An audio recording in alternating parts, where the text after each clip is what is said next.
Ah bah, je savais bien qu'il y en avait une qui... C'est bon? Oui? Oui. Hein?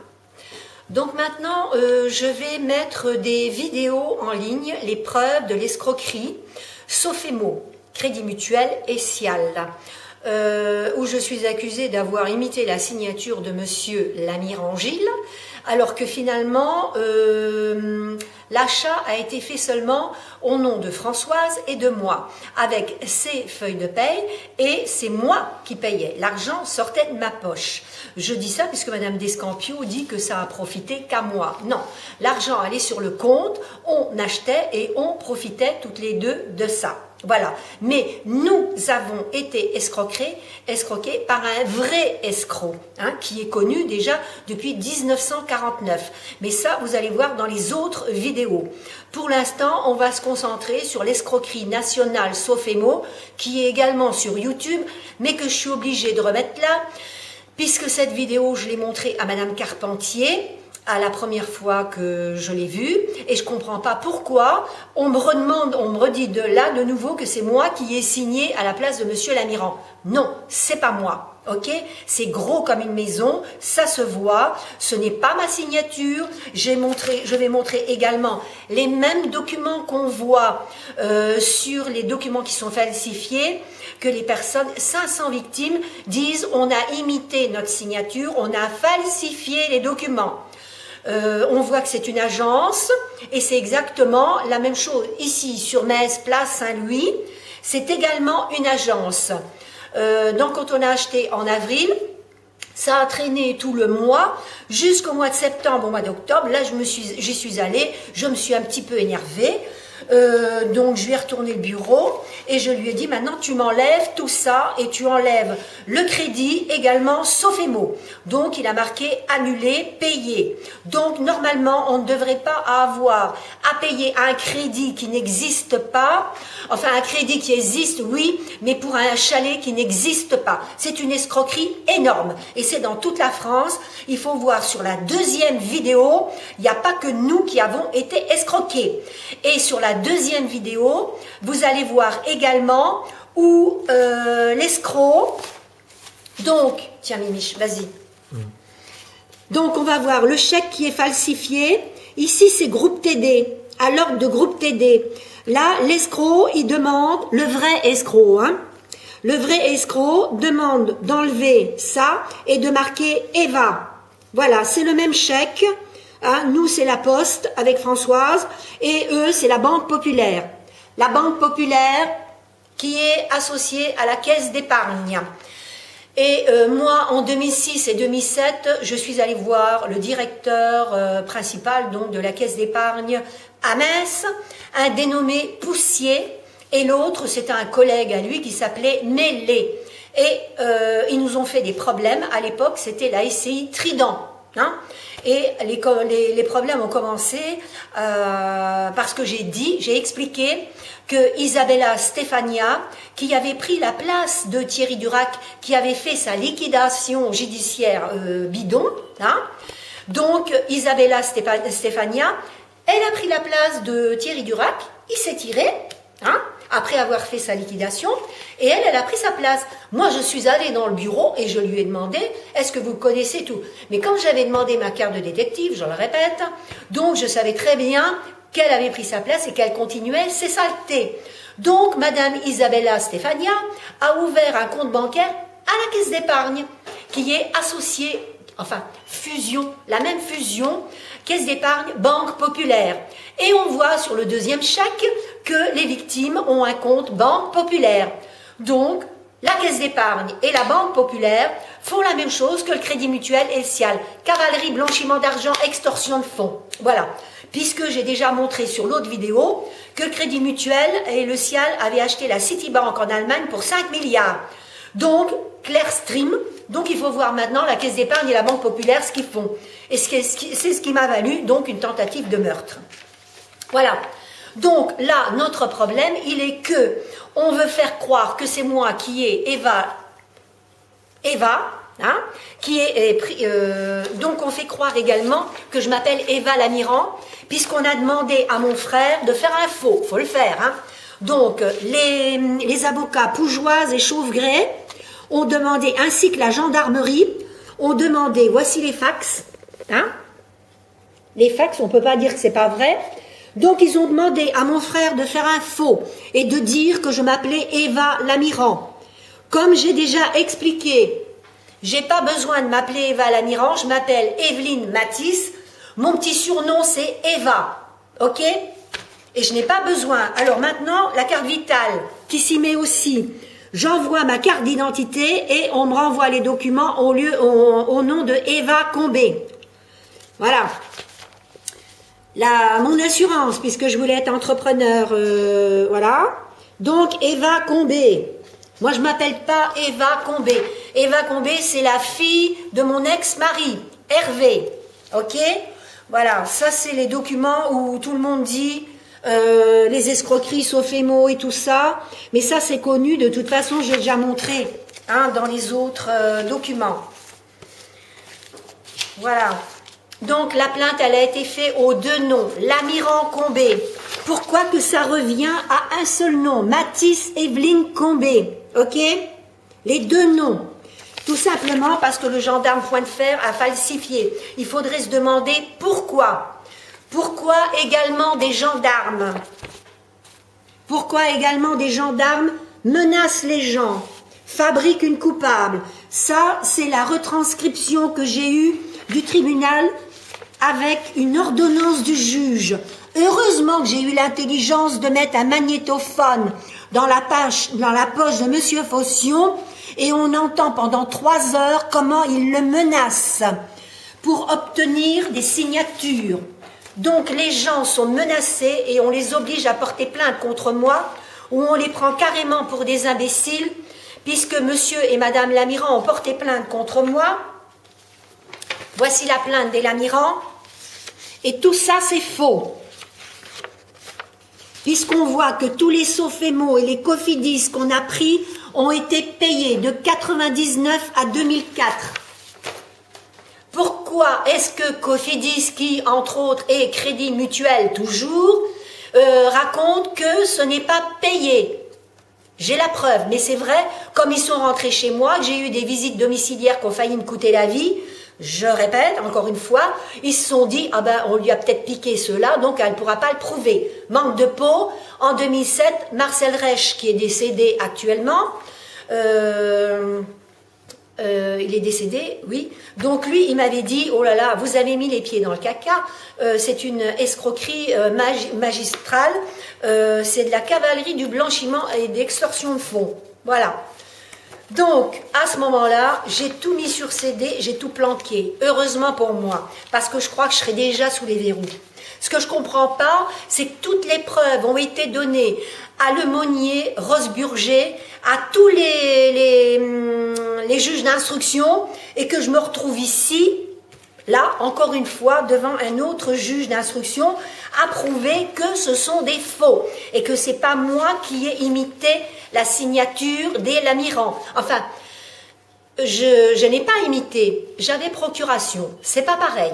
Hein, voilà, donc j'ai fait la signature de Madame de Françoise, puisque j'avais procuration. Par contre, celle de Gilles, non, je ne l'ai pas imitée, puisque Gilles, normalement, ne devait pas être avec nous. Donc, ça ne tient pas la route, cette histoire. Hein. Par contre, on a imité, comme sur la première vidéo, la signature de Monsieur Lamiran. Voilà. Et je répète qu'ici, que Sofemo nous doit, à moi et à Madame Lamiran, 180 000 €. Et ce n'est pas nous qui devons 1 centime à ces gens-là. Ce sont des truands. Voilà. Donc, pourquoi, il faut demander pourquoi les gendarmes fabriquent une coupable, menacent les gens et obtiennent des signatures sous la contrainte. Pourquoi on a demandé aux gens de marquer Eva? Ici, ça sera sûrement marqué Eva Lamiran.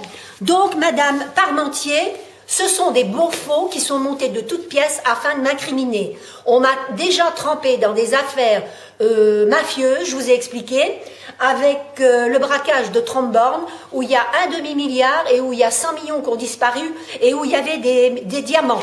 On va dire que c'est une vieille histoire, mais c'est quand même bizarre parce que c'est toujours le Crédit Mutuel qui est derrière. Ok? Voilà. Donc maintenant, on va voir sur la vidéo, vous allez voir les documents que les personnes disent c'est pas ma signature, ça a été falsifié, tout ça. Eh ben j'ai exactement les mêmes. C'est pas des photovoltaïques puisque là c'est des chalets. Hein. Donc ils font de l'argent avec n'importe quoi, tout est bon. Voilà. Sofemo, ici en haut. Voilà. Alors ici, la signature, l'Amiran. Non, c'est faux, c'est pas moi. Hein? Et même le bon, ici, normalement, là. Thierry Durac, il aurait dû mettre son tampon, il l'a pas mis. Et tout ça, c'est pas mon écriture. Ni celle de Gilles, puisqu'il n'était pas là. Hein? Ok? Maintenant, il y a encore ici, voilà, exactement le même document qu'on voit sur la vidéo. Et là, il n'y a pas de signature. Alors, comment que ça se fait que là, il y en a une et là, il n'y en a pas? Hein? C'est toujours Sofemo. Voilà. Et là, le bon de commande. Il y a un bon de commande avec un bon de livraison. On trouve ça normal? Les juges ne voient pas ça? Hein? Une attestation de livraison avant d'avoir le financement. C'est quand même aberrant, ces trucs-là. Voilà. Donc, il faudra demander aussi qui a demandé à ma famille de faire des faux, du moins à mon frère. Hein? Parce que Madame Lamiran, les Lamiran ont été pris pour des imbéciles avec des fausses et pour obtenir des signatures. Donc, on leur a fait faire une signature, on leur a montré des faux, puisque c'est payé, ok?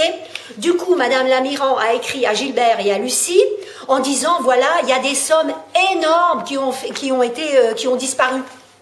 Quelle somme énorme? J'aimerais bien savoir. J'aimerais qu'on me les montre avant de m'accuser comme ça.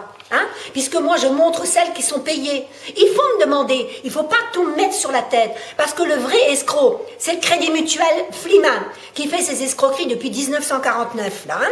Voilà. Parce que c'est dans toute la France. Et tous les tribunaux étouffent les affaires. Comme à Polonia, où il y a 1,5 milliard. Et à Strasbourg, il y a 500 millions. Et sur Metz, il y a 4 millions d'escroqueries. Hein? Je vais encore dire quelque chose qui ne plaît pas, mais je suis obligée, parce que moi, je ne veux pas aller à l'abattoir pour quelque chose que je n'ai pas fait. Donc, si le Crédit Mutuel, ici, à Metz, le père a été avocat, il a été procureur du tribunal à Metz, et qu'il a ensuite été ministre des Finances, la banque de la gendarmerie et de la police, c'est le Crédit Mutuel. La banque de la Carpa des avocats et du tribunal, c'est le Crédit Mutuel aussi. Pourquoi qu'on étouffe les affaires ? C'est quand même une question à se poser. Peut-être que je parle trop, alors on va mettre un coup sur la tête. Non, il faut que la vérité se sache.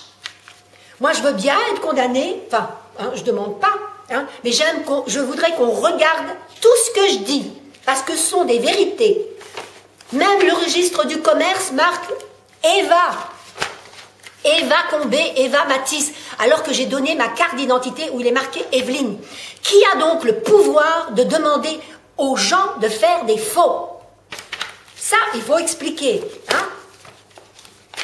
Et quand je demande, je voudrais qu'on écoute, là, qu'on m'écoute, une demande d'acte.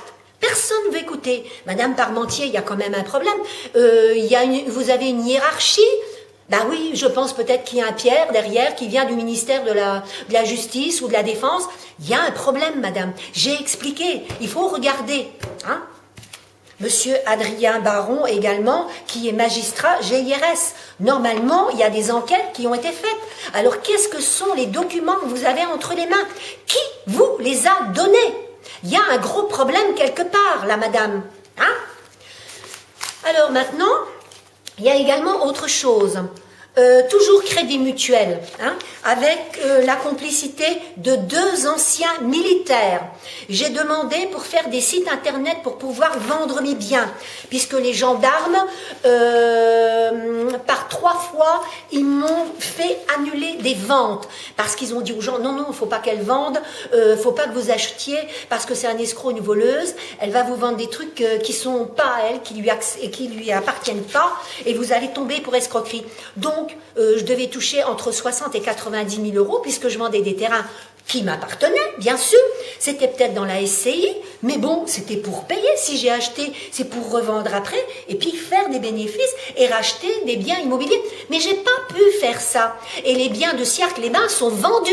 Alors pourquoi dans les papiers de Madame Descampiaux, on dit « Et il existe toujours Siarc-les-Bains » Non, c'est vendu.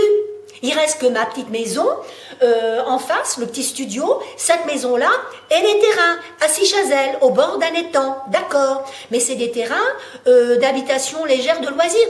Ça vaut presque rien. Voilà. Donc ça, c'était de l'investissement pour que ça prenne de l'ampleur. Mais on me les a saisis, là, je suis obligée de vendre à perte. Pourquoi qu'on raconte que j'ai des biens planqués en Suisse, comme dans l'histoire de Tromborn, où j'aurais pris d'argent, puis j'aurais été planqué ça. Et puis pourquoi en 85, le notaire Garnier, il fait faire un faux acte de vente où j'aurais acheté cash. Si j'ai acheté cash, c'est parce que j'aurais eu les 100 millions du braquage, où il y avait les diamants également. Non. C'est bien des militaires qui ont fait le coup avec un banquier au courant du retransfert de fonds. Et moi, par vengeance, puisque ce sont des pierres qui sont dans le coup, on m'a mis ça sur la tête. Voilà. Et comme on avait les moyens et le pouvoir de continuer à mettre une grosse couche de crasse, de merde comme ça sur la tête, excusez-moi l'expression, il faut, parce que personne ne voit rien. La justice, elle a un bandeau. Moi, là, je suis en train de lui enlever pour qu'elle voie clair. Hein? Moi, je ne vais pas à l'abattoir, je ne veux pas. J'ai signé, d'accord, on me dit que j'avais pas le droit, malgré que j'avais des procurations. J'ai fait des choses, on me dit que j'ai pas le droit. Et les lamirants, paf, ils oublient. Mais il ne faut pas qu'ils aient peur, puisque ce sont des faux qu'on leur a donnés et qu'on leur a montrés. Ok ? Donc moi, je leur montre ici par vidéo que ce sont des faux. Il ne faut pas qu'ils aient peur. Ils disent qu'ils ne se rappellent pas avoir acheté Siarc-les-Bains. Moi, j'ai plein de documents là. J'aurais imité des signatures? Non, j'ai pas imité. Puisque on peut regarder les signatures quand ils ont acheté la maison ici et quand ils ont fait à Siarc-les-Bains, c'est exactement les mêmes signatures. Et que sur un document, il est marqué 2 rue de Chantraine. Voilà. Donc 2 rue de Chantraine, c'est bien à Reims. Donc, voilà, je vais vous montrer ça encore. Bien. Donc, il y a 3 attestations également. Là, j'ai des attestations de personnes qui ont été... qui avaient des plaintes contre moi. Ils les ont enlevées. Il faudrait voir, madame, comment ça se fait que ces plaintes, elles sont toujours chez vous. Qu'est-ce qu'ils ont fait, Perrin et Streicher? Hein? Voilà. Pourquoi qu'ils n'ont pas enlevé ça? Puisqu'on leur a demandé de l'enlever. Donc, alors ça, j'ai vu, c'est fait les attestations. Donc, on a vu les papiers, sauf et mot. C'est pas moi qui ai signé, qui ai imité la signature de Gilles. Hein? Voilà. Maintenant, on va prendre... Donc, vous allez voir la vidéo. Maintenant, on va vous passer la vidéo escroquerie nationale de TF1. Donc, TF1 montre les photovoltaïques, l'escroquerie, sauf et mot. Mais il faut savoir que ici, on n'est pas intéressé par les photovoltaïques. Par contre, vous verrez la deuxième vidéo qui est les chalets. Voilà. Par contre, TF1 ne parle pas du crédit mutuel. Hein. Il parle de Sofemo, puisque toujours il faut accuser les complices, donc ceux qui vendent. Ben oui, la justice s'attaque à ces gens-là, mais comme ils ont fait une liquidation judiciaire, donc il n'y a plus d'argent. Alors les victimes se font entuber comme ça. Hein? Mais par derrière, vraiment, c'est le crédit mutuel et le SIAL. Donc c'est le crédit mutuel et le SIAL qu'il faut attaquer. Voilà, maintenant on va vous passer la vidéo TF1 et vous verrez donc les 2 vidéos, l'histoire des chalets, la deuxième vidéo, c'est l'escroquerie que l'Amiran et moi on a eu. Voilà, donc vous allez voir et puis vous jugerez par vous-même. Voilà, je peux fermer.